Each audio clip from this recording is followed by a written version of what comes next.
Wait, let me explain something to you. I am not Mr. Lebowski. You're Mr. Lebowski. I'm the dude.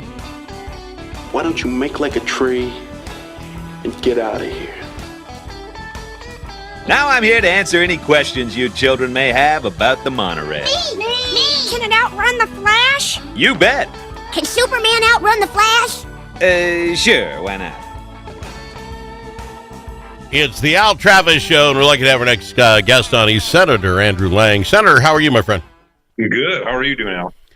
You know, it's a good day. Got a little golf in my future today. The weather's wonderful. I'm happier on days like today.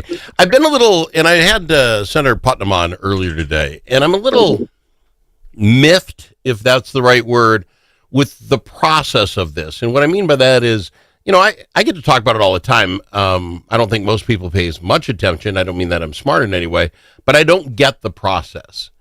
Here we are, and I'm going to ask you, Senator, if you were allowed to gamble, we don't gamble in Minnesota, and you had $100, would you gamble on we would get done on time or we will not get done by next Monday? Oh, no, I would have gambled $100 against getting done on time about 3 weeks ago. So here's what bothers me. So now the powers that be, the big muckety-mucks from the governor's office, the Senate, the House, they've been putting in long hours. Like I'm supposed to feel sorry for them somehow. 13 hours over the weekend, and they're getting close to coming up with the numbers. This is what it just doesn't make sense. They're getting pretty close to come up with that budget number that we're going to call, for the year. Targets, yeah. Senator, how is that not the first thing you do? This seems like building a house first, then finding out if you can afford it. Yeah, without plans, right? Yeah, that's my point. So for folks to understand, so they're going to say, okay, the Senate came in and they're thinking they're at, and I'm just throwing numbers, I don't know what it is, $67 billion. The House says we're going to do $65 billion. The governor wants $68 billion. And who knows? Yeah. And they're arguing about that. And they're arguing, well, the House doesn't want any new taxes in there. And the big bucket is, how is that not the first thing done so that when it gets done, whatever breaks out to be, let's just say $67 billion and no new taxes, whatever the powers make up, now you on the Education Finance Committee can get your chunk and figure out how to make it work. It seems like you guys have been working your butt off, and now you don't even know if the number you came up is going to survive. We don't know if the policy, well, that's the other thing. Yeah, we've been working our tail off in committee for how long? Longer than the House. Yeah, about 3 weeks. They took 3 weeks off at the beginning. Not that would have got us to the finish line anyways, but yeah. So here's the thing, Al, that everybody's really scared to say when it comes to, how does the governor say it? A little bit of overtime, a little bit of extra innings, he always says, about going into the special session. And here's the thing about special session that everybody's afraid to say in the news, everybody's afraid to say in public, is that the reason the leaders and the governor want to go to special session, because the rest of us kind of get kicked out of the process, right? The rest of us don't get a say like we had. The bills that we worked all these months on, now they don't matter. They all start from scratch. Yeah. So this is what I was telling Putnam. Excuse me for interrupting, sir. In fifth grade civics class, I thought I voted for Senator Lang because he's my guy and he is going to go fight for my stuff that makes it matter to me. I agree the most with him, and you send him off to have the battles at the Capitol. But what it really comes down to is I just got to get enough numbers on my team so when the big dogs get together, we're the ones in charge. Because that's right. I mean, it's gone to the fifth grade. You're fighting for me, Senator Lang. At some point when they boot you out, you're going to find out what happened, just like I do in the paper. Yeah. So I will tell you that the Republican Party, which I'm part of, was very good to Democrats. When we were in majority in the Senate, we were very good. Democrats, if they had a good bill, we thought it was good, they were giving the bill. We had a lot of, that group of people that I first got elected with isn't around anymore. I mean, we've had a turnover in the Senate that the Kiffmeyers, the Rosens, name it, names that aren't around anymore. So that decorum, that way of governing doesn't exist in the Senate. As a Republican in the last 2 years, even good idea bills that I had that I would get into committee, I'd get into the process per se. Yeah. It gets to the end and it gets either, even if it made it through the floor, it gets a conference, they strip it out. Well, it's a Republican thing. We don't want it, even if it was a good idea. So right now what's going on, and granted, I can say that because I'm a Republican too, but my point is that the way we were governed in 23 and 24, and even attempting to do it now, is just wrong. Sorry to say it. And how does this end? So you guys will go away on Monday. The conference committee thing is over. I think they call them work groups now, right? You guys will find out what the powers that be come up with. And I presume they're going to call you all back, let's just say 3 weeks later. And 3 weeks later, you come in and here's the big bill. It's going to be a massive thing, and you're going to be 11 o'clock on a Tuesday, and you have to get it done by midnight. And just vote for it, Senator Lang. Here's the 5 points you can talk about as a good Republican, and that'll make you happy. Here's the 5 for the Democrats, and go sell it to the people, right? Yeah. So yeah.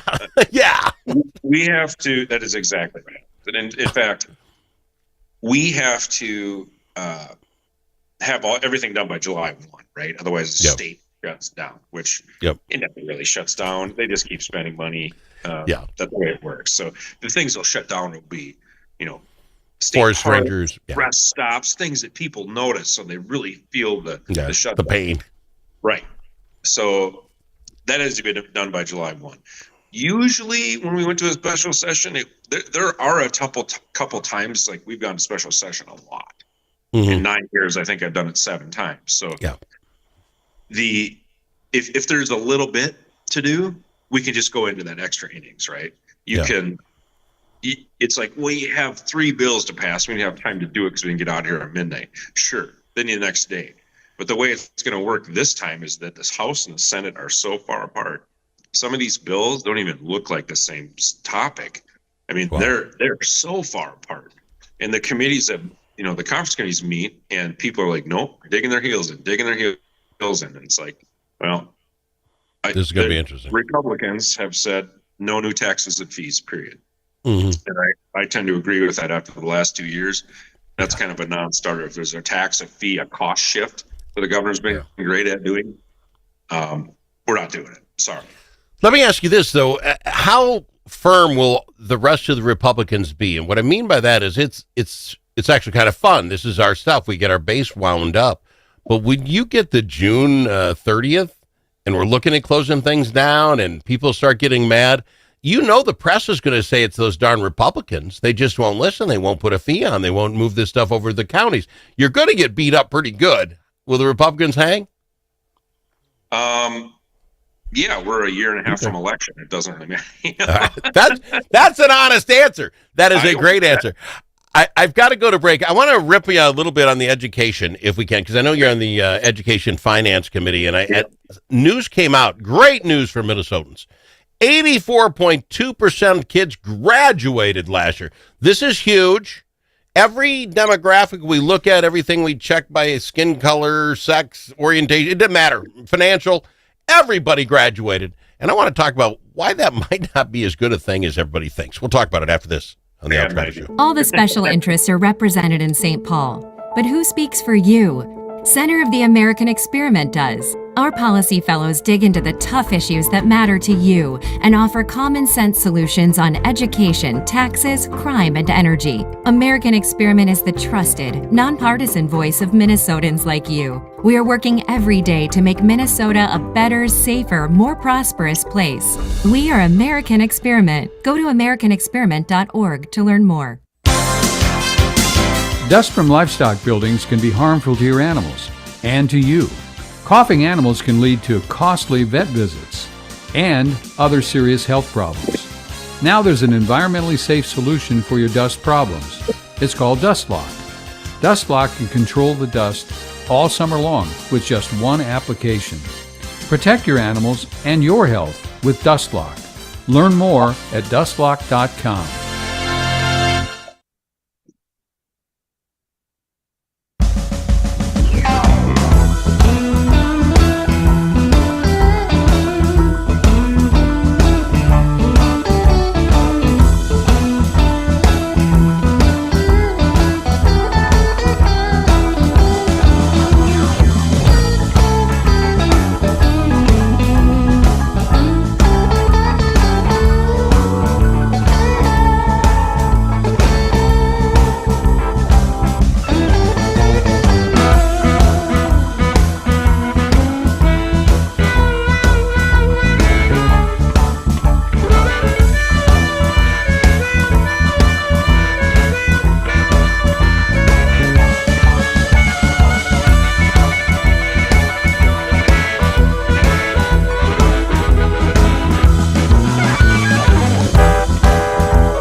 Easily offended? The Al Travis Show is not for you. The Al Travis Show. All sides are welcome. I can't wait to ask Senator Andrew Lang this. He's on the Education Finance Committee. He's an Army officer, correct? Yep. All right. Because you and I are going to look at things differently. Army, you have an honorable discharge, done everything we asked you to do. You got a discharge, and you have a dishonorable discharge. Just 3 levels, if you know how you're doing it. What's the 4th? You have an admin, you have an other than honorable, you have a dishonorable, you have an honorable. All right, but we label, right, how well you did in the service. Yep. Here's my problem. 84.2% of Minnesota children graduated high school. And the governor touted it the best ever. Every group, however we rank them, everything went up. And I think that's good news. Then I think, wait a minute, I think it was 6 months ago, a year at least, we did the entire story on the fact that in Minnesota, half the children can't read or do math at grade level. It's now, worse I think than about 30%. Okay, so my thought is, okay, these kids heard that a year ago and their parents and got really upset and bought private tutors. They went and did summer school because to go from 50 or 30 to 80%, some people got their butts in gear, or we're just graduating kids anyway, and it doesn't matter that they can't do it. And why would we celebrate if 84% and half can't do it? 42% of the kids in Minnesota got degrees that basically are worthless. What's the question? Which one is it? Did these kids all of a sudden get kicked in the backside and they went and learned how to reading and math? Or are we kicking kids out? And let's just say we are. Where are the other 15%? You just had to hang in class. You would have got a diploma. Why did you quit? It's simple. You want the results you want. You don't have the quality of student that you need to do so. So you just lower the standards. Okay, so that's my point, is the standards. When you say 84%, do we have something that says how many of those kids can do what on average? State standardized testing. Okay, but they didn't put that out there with the 84% that graduated. It would have been an interesting common bit to the story. It would have been horrible to that statistic. So let me ask you this. Who do we blame? You got a governor who's the education governor, right? He's a teacher. He was all about it. And as far as I can tell, for the 7 years he's been in, everything is on a decline. Is it his fault? Is it the fact that we just keep throwing money at a problem? Because on the other end, we're spending more money every year on it. Is that it? Is it the parents? Why you let your kid go through school and not learn how to read? I'm going to put it on the superintendents, my personal. If I'm a superintendent of schools and I'm going to hand some child a certificate with my name on it, I'm going to say it means something. You don't get it if you can't read or do math. I'm sorry, you're going to have to go, and I want people to know it from the time I'm here. Or we do the thing, this is where the military comes in. We do this, you graduated with honors. Here's your certificate. You graduated, which means we're going to pump you through the system, but it doesn't necessarily mean you can do the work. And I'll even have you dishonorable. You're out of here because you don't want to try to learn. So that way, if you can't learn, you learned everything you possibly can. You have issues. Fine. You did the best you could. You get out of here. Here's your certificate. You don't get it with honors. You know what I'm saying? It's somehow you got to tell me that certificate means something, and it doesn't today. Well, that goes for every college degree, too. There's a lot of college degrees. You're not lying. I'm not going to blame the superintendents or the schools necessarily, or the teachers individually. I think a lot of the blame tends to land with admin and the department, Yeah. So the union and the department are so influential when it comes to the education system. And the Republicans don't listen to them, but the Democrats are controlled. The admin and the Department of Ed both dictate what happens in that education finance bill. They dictate what happens. And again, the teachers at the same time are trying to, we need our pension fixed. Our pension program is so messed up. And it's so messed up, and they come back in and they're like, well, you need to take care of that pension. You need to do this for the teachers. And it's like, you guys didn't do it when you had $18 billion last year. Okay. You didn't touch it. So obviously it's not your first priority. Well, even priorities. Let's look at this because, again, it comes up. It's going to be part of this deal. When they had the $18 billion and they spent it, they put, as I understand it, $200 million into this. If you're unemployment insurance, if your cooks want to go for unemployment for those 3 months when they're not working, if the bus drivers do, they put it in for, I believe, 2 years worth. But now that money's not there, and these school districts are saying, I don't have the money for unemployment insurance for all these people. You set us up. Yeah. How do I put this? Goes for the free lunch. Well, yeah, free, absolutely. But my point is, Could be a better who am I? Well, You set it up to fail, and now when it's failing, you have some on the left saying, well, we finally got these rights for these people. We're not going to let it go back.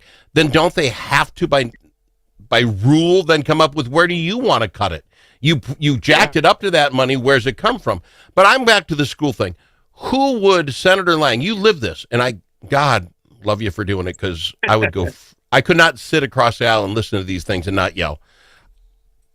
What do you want parents, what do you want Al Travis's to do to fix this problem? Stop asking for more money when less kids are, being educated, and then stop graduating them, telling them, hey, guess what? Your kid graduated. He can't read. Yeah. Well, who do I get mad at? Who am I supposed to go say enough? Well, first of all, be careful where you send your kids to school. All public schools are not equal. Okay. But that's easy for folks in a bigger city. If some people, one school district in the county, Mm-hmm. Yeah, but we don't get a lot of options. And I'm not ripping my own personal school district. I'm just saying, how do I get this problem fixed? It isn't a money thing. Every year it's more money and more money. It's not a money thing. No, it's a process. It's how much pressure to do, teach the kids the right way and not just push them through. But it's also, I think you did hit on something where some of the parents have a tough time and don't really have a whole lot of influence on what's going on in their kids' lives. They don't have a whole lot. I'll be honest, a lot of that's down to the metro. You just look at the numbers. It's not outstate Minnesota where those problems are occurring. Where that, 32%, are graduating and or reading at grade level. Yeah. The math is just as bad. So, but I want to find out where I've got to go to get this better, because our kids deserve better. They deserve to come out of high school and know that and I always make this joke, somebody had to invent that coin machine when you get your change, because kids couldn't count back change. Why in the world would you have to invent that thing or buy one if a kid can just count 14 cents off the 86-cent bill? They couldn't do it. Yeah. And we deserve better than that for our kids. And I just want to find a way. You tell me how, and I'll push it on the show. Is that fair? It sounds good. Senator Lang, I thank you for taking the time off. I know you guys got a lot going on in the next 5 days. Good luck to you, my friend. Yeah. We'll see. All right. We'll see you. We'll see you in overtime. We'll get you on in overtime. It's Senator Andrew Lang on the Al Travis Show. If it's your turn to host a game, Grandpa's